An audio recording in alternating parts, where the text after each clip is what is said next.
আরে তুমি কি সারাদিন এই কুরুলি ঘষে যাবে নাকি কাজেও যাবে?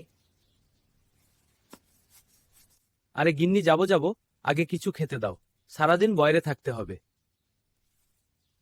বাড়িতে সামান্য একটু চাল পড়ে আছে, এনে দিচ্ছি। আমি জানি না কি কপাল করেছি যে আমার বাবা আমার জন্য এরকম একটা বোর খুঁজে পেয়েছে। এখন নাও, তাড়াতাড়ি খাওয়ার যাও এখন। ঠিক আছে, যাচ্ছি। আজ কিছু টাকা রোজগার হলে চাল ডাল নিয়ে আসবো, চিন্তা করো না। অনেক কৃপা তোমার, যাও এবার। ওরে বাবা রে, গাছটা কি শক্ত!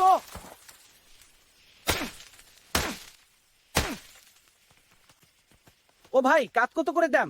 আগে 5 কিলো। সব কাঠ আমাকে দিয়ে দাও। এই নাও। বারে উপরওয়ালা, কেটে কাটানতেই বিক্রি হয়ে গেল। আরে ও ইমলি, ইমলি কই গেলে? আমি চলে আসছি। এসে গেছো?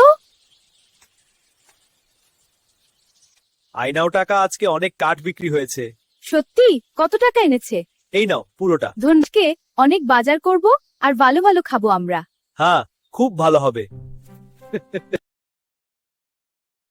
এই গাছটা তো বেশ বড়, আমার পেয়েও চট, কি করে চড়বো? তোমার শরীর আঘাত লাগলে যেমন কষ্ট হয় তেমন আমাদেরও হয়। এই কে কে কথা বললে?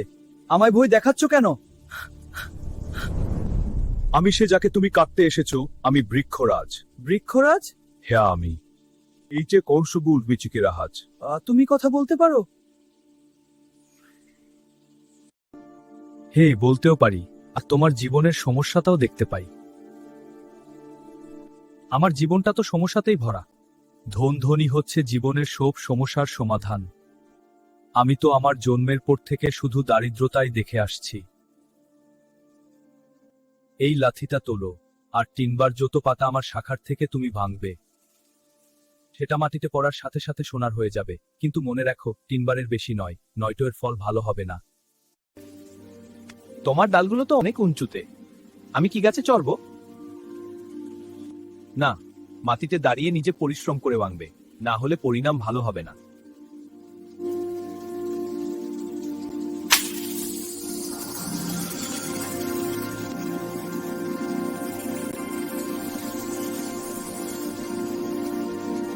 আই পাথা তাথস্বর্ণের।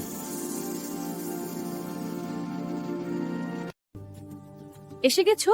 বাড়ির জন্য তো কোনো জিনিসই আনোনি দেখছি। আর এই লাঠিটা কেন?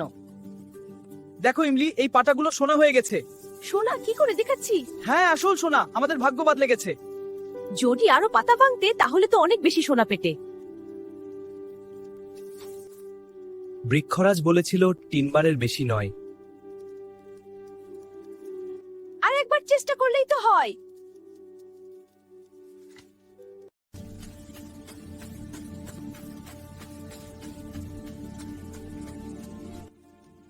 এবার আরো বেশি সোনা পাবো। সোনা, সব সোনা। আমি তোমাকে সতর্ক করেছিলাম।